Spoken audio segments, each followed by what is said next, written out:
Uso direto da energia solar como fonte térmica. Bom, o uso direto da energia solar como fonte de energia pode ser feito de várias maneiras. Usar diretamente significa aproveitar de imediato a energia contida na radiação solar. Sendo assim, as aplicações mais comuns são como fonte térmica e na produção de energia elétrica. Quanto ao aproveitamento térmico, existem diversas formas possíveis que podem ser agrupadas em faixas de temperatura. Vamos classificar aqui de forma simples em baixas e altas temperaturas. Então a gente acompanha na tabela, nós temos lá em baixa temperatura, temperaturas inferiores a 200 graus, normalmente entre 80 e 120 graus. As aplicações comuns para isso são aquecimento de fluidos, destilação, refrigeração, bombas mecânicas e bombas de calor. Para altas temperaturas, acima de 200 graus, nós temos as fontes térmicas, os fornos solar e produção de eletricidade. Bom, no aquecimento de fluidos, vamos pensar primeiro nos coletores planos. Então nós temos lá o aquecimento de fluidos, líquidos e elementos gasosos por meio de dispositivos denominados coletores solares planos. Então, podemos observar que o balanço de energia nesse tipo de coletor pode ser equilibrado da seguinte forma. O Q0, que é a quantidade de fluxo de energia incidente por unidade de tempo sobre o coletor, é igual a uma parcela que é o QR, né, que é o fluxo de energia refletido pelos vidros planos, mais a outra parcela que é o QI, que é o fluxo de energia irradiado pelos coletores por meio do ambiente, né, pelo meio ambiente. Depois nós temos outra parcelinha que é o QCD, que é a quantidade de energia que é transmitida por condução, tá? Depois tem uma outra parcelinha que é o QCV, que é a quantidade de energia que é transmitida por convecção. E depois temos aí o QF, que é a quantidade de energia que efetivamente é transferida para o fluido, tá? O balanço energético aí tem várias parcelas aí, porque o sistema de transferência da energia direto dos raios solares para o fluido, né, requer todo um arranjo, tá? E a gente tem aí várias parcelinhas que são perdidas aí no caminho até chegar na quantidade de energia que é efetivamente transferida pelo fluido. Bom, a quantidade de energia solar direta depende da inclinação do coletor em relação aos raios solares, né? Isso determina a área efetiva de absorção de energia, que será máxima quando a superfície do coletor estiver posicionada perpendicularmente aos raios solares. Nas aplicações de aquecimento de água, tanto industrial quanto residencial, os coletores planos têm configurações muito semelhantes. Eles são normalmente feitos de duas formas, né? Os arranjos são bem simples e básicos e são da seguinte forma: eles podem ser construídos em paralelo ou em série. Normalmente em série leva o nome de serpentina também. O arranjo em paralelo é apropriado para vazões maiores e diferenças menores entre temperaturas de entrada e de saída. Já o arranjo que usa serpentina favorece um ganho maior de temperatura, né, com vazões menores. Esses efeitos são resultados do tempo direto em que o líquido fica em contato, né, fica exposto aí aos raios solares. Um exemplo de aplicação dos coletores solares é o que é usado, por exemplo, nas residências, né? Na figura nós vemos aí um arranjo típico, né, onde você tem os coletores, né, e aí normalmente o sistema não é bombeamento, mas é por termosifão, quer dizer, o líquido que é aquecido, ele sobe, né, e ele vai para um reservatório chamado de tanque primário, tá? E aí você tem a entrada por baixo da placa, na parte inferior da placa, com a água fria. Depois é transferido esse líquido para um armazenamento, um tanque de armazenamento, normalmente um boiler, tá? E que fica disponível aí para o uso. né? São colocadas também algumas válvulas e um controlador de temperatura e de nível desses tanques, né? Tudo numa centralzinha. Tá? E depois essa água sai e também pode passar por um pequeno aquecedor para poder corrigir aí as temperaturas para a temperatura de uso, né? Justamente porque pode haver dias que tem pouca insolação e essa temperatura cai muito abaixo da temperatura desejada pelo consumo. Então na tabela tá apresentada a aplicação da área necessária em metros quadrados em função do número de pessoas e em função do tipo de utilização. Então vamos pegar um exemplo médio aí, por exemplo, uma casa onde você tem de 5 a 6 pessoas, vai usar, por exemplo, a água quente no banheiro e na cozinha. Então você vai precisar aí de 4 metros quadrados. Se você for usar no banheiro, na cozinha e na lavanderia, aí você vai precisar de 6 metros quadrados de área, né, de placas planas. Tá? E aí esse número vai aumentando, lógico, se for até de 7 a 8 pessoas, você vai precisar aí, vou usar no banheiro, na cozinha, na lavanderia, vai precisar aí de pelo menos 8 metros quadrados de área de placas planas. Com relação ao posicionamento dos coletores planos, vamos considerar que por razões econômicas estão sempre fixos, né? Eles são colocados fixos no ambiente, para receber a luz solar, a face deve estar sempre voltada para o norte, né, quando instalados no hemisfério sul, e sempre voltada para o sul quando instalados no hemisfério norte. Essa instalação normalmente tem um ângulo ao plano, né, igual à latitude aonde se encontram as placas. Tá? E aí, nesse caso, de maneira prática, normalmente é acrescido 10 graus se a gente desejar que tenha um aquecimento maior durante o inverno. E retirado 10 graus, né, em relação com no valor da latitude, né, se você quiser que tenha maior aquecimento durante o verão. Né? Tudo isso em razão da posição da placa, né, em relação aos raios incidentes. Tá?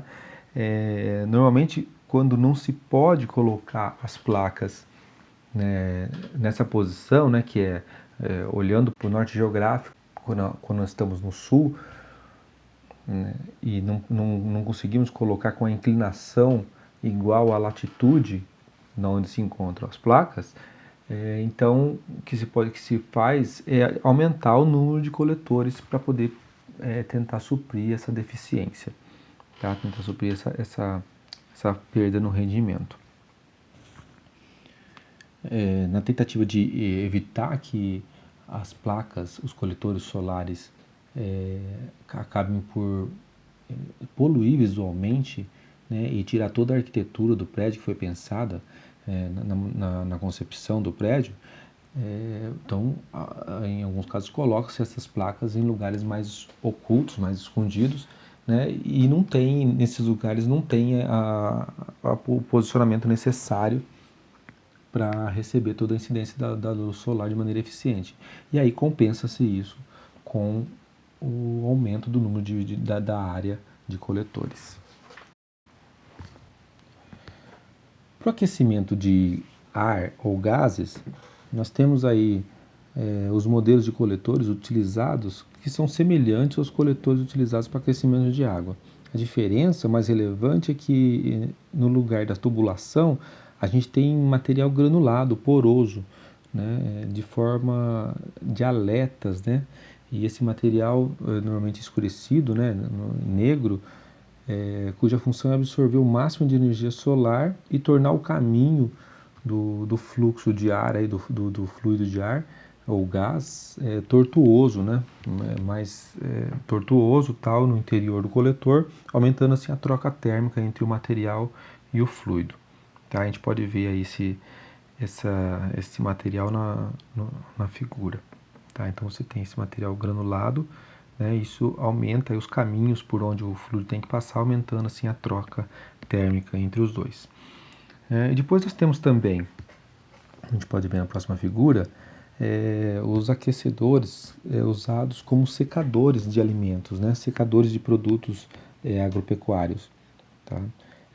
Da mesma forma como os coletores em geral, o fluxo de ar quente pode se movimentar por convecção natural, né, dentro do coletor, tá? tá? Sem ser forçado, tá? Da mesma forma que o efeito termosifão, no caso do coletor solar usado para aquecimento de água, a gente tem também aqui a convecção natural do ar dentro do coletor, tá? E esse ar passa pelo coletor, é aquecido e depois entra dentro do silo aí onde estão os produtos, né? A quantidade de redução de peso, né? O resultado do uso desse tipo de secador, tá? Então, sei lá, por exemplo, se você colocar, por exemplo, pimentão em tiras, tá? Tá em 2 dias de secagem, você tem uma redução de 90% do peso, tá? Só como ilustração. Uma outra aplicação importante dos coletores planos é na produção de frio, tá? A maneira mais simples encontrada para essa aplicação foi a substituição dos queimadores dos refrigeradores a gás pelos coletores solares. Então, na figura nós temos aí um exemplo, né, de um laboratório de energia da Universidade Federal da Paraíba, onde o fluido é a água, tá? Então, ela, no mesmo ciclo normal de Carnot, né, a água ela vai passar pela fonte quente, no caso aí é o coletor solar plano, né, e no interior tem sílica gel, a água entra na forma de vapor, depois passa pelo condensador, volta a ser água líquida, né, onde vai para dentro do refrigerador, onde evapora, tá, e volta de novo para o ciclo. Né, a hora que ela evapora, ela rouba energia, né, rouba calor do meio, né, resfriando o meio, então isso é a parte fria do sistema. Ainda no mesmo princípio do ciclo de Carnot, nós temos aí as bombas de calor, né, muito comum aí de uso nas piscinas e tal, que além de produzir frio, os coletores também podem produzir calor, também podem produzir mais calor, além do calor efetivamente que tem de incidência dos raios solares na placa. Tá? Então, acompanhando na figura, nós temos aí os raios solares, eles aquecem o fluido, tá? Esse fluido de temperatura T1, depois passa pelo compressor, tá? E nesse novo estágio tem a temperatura T2, acumulou esse calor, então a temperatura T2 é maior que a temperatura T1, tá? E aí esse calor é trocado, passa pelo trocador de calor, né? Aí essa temperatura vai diminuir e volta de novo para o coletor, tá? Então é uma outra aplicação como bomba de calor, assim como é usado nas piscinas. Assim, a eficiência das bombas de calor está limitada pelo rendimento de um refrigerador de Carnot, né, como definido aí na termodinâmica. Para aplicações onde é necessário uma temperatura mais elevada, aí a gente vai usar os concentradores solares. Tá? A função é captar energia solar incidente em uma grande área e concentrá-la todos numa pequena região. Né? Fazendo assim, a temperatura é elevada de maneira significativa.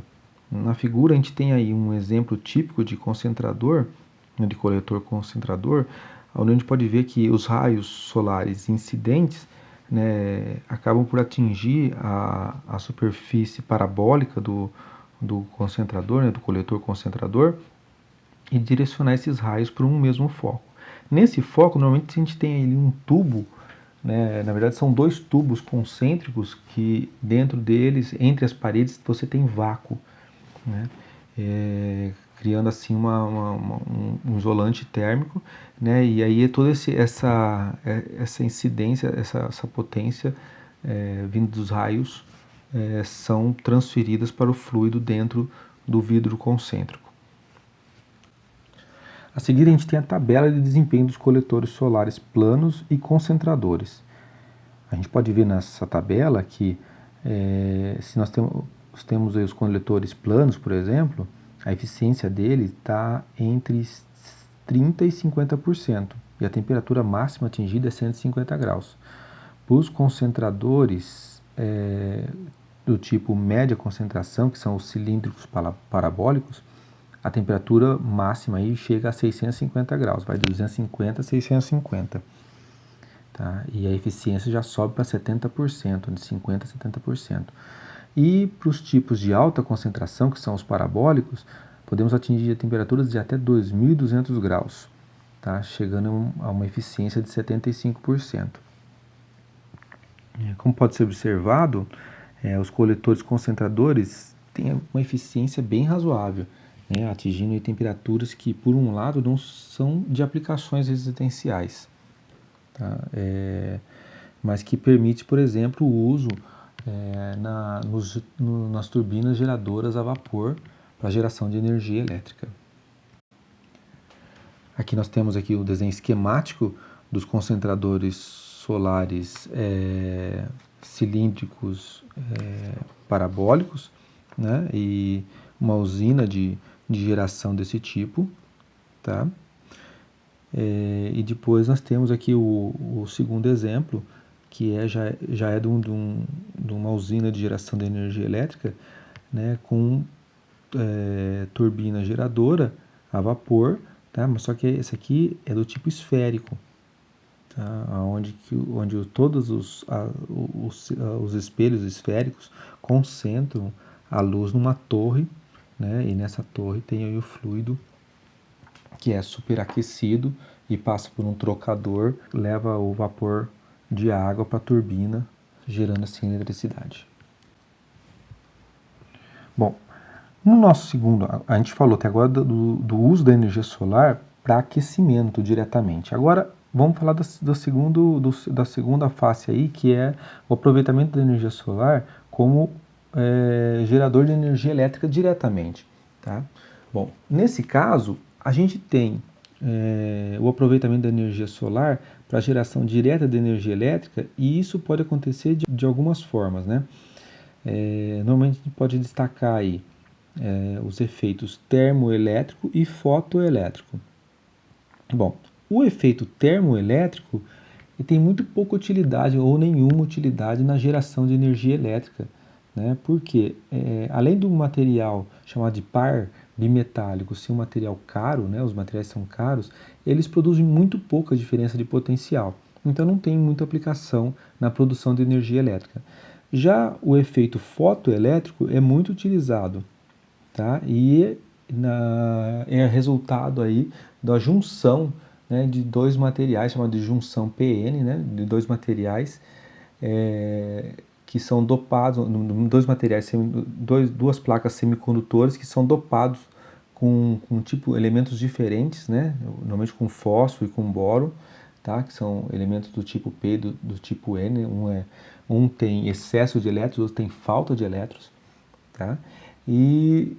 Essa junção tem uma característica que, quando há incidência da radiação solar, né, ela faz com que os elétrons se movimentem, né, vencendo a barreira, né, formada aí pela junção, uma barreira de campo elétrico formada pela junção, fazendo circular uma corrente se você conectar os terminais dessa placa a uma carga. Tá? Esse fenômeno já está melhor descrito no outro vídeo que eu coloquei disponível no Moodle, ok? Um outro fato interessante a ser observado sobre a eficiência dos sistemas fotovoltaicos são a não dependência de sua escala de potência, né, como acontece nos sistemas termoelétricos e termonucleares. Sendo assim, não faz sentido a gente construir, na verdade, grandes usinas geradoras fotoelétricas, né? Então, por exemplo, faz sentido a gente criar grandes plantas de geração de energia elétrica se a gente for usar diretamente a energia solar para produzir, por exemplo, vapor, e esse vapor virar uma turbina elétrica, né, que são as termoelétricas. Tá? Agora, não faz sentido a gente usar grandes centrais para gerar energia elétrica, né? Por quê?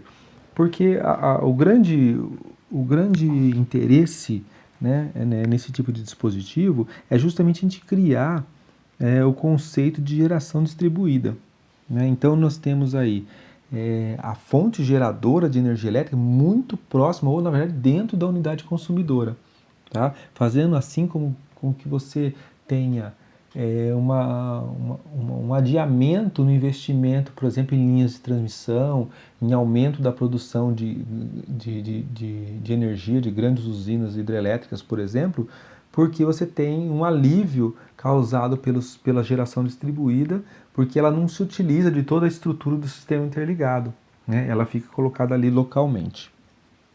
Tá? Uma forma interessante de fazer geração distribuída é apresentada na figura, que é a utilização, por exemplo, usando o hidrogênio como sendo um meio de armazenamento da energia usada para gerar eletricidade. Então você tem lá as placas ou os painéis solares, tá? Esse painel solar ele pode transferir a sua energia em corrente contínua para um inversor para uso dentro da residência, por exemplo, e também transfere a sua energia para um gerador de hidrogênio, né? Para um eletrolisador. Tá? Então ele produz hidrogênio, então você tem os tanques de hidrogênio, esse hidrogênio pode ser usado, por exemplo, dentro dos veículos urbanos, ou pode ser utilizado também dentro da residência, por exemplo, para o aquecedor ou para o fogão, tá? E outras fontes. As fontes elétricas passam, aí você usa direto a energia que vem das placas solares no inversor, tá? E além disso você ainda pode usar, né, um retificador aí para poder usar a fonte de energia convencional disponibilizada pela rede.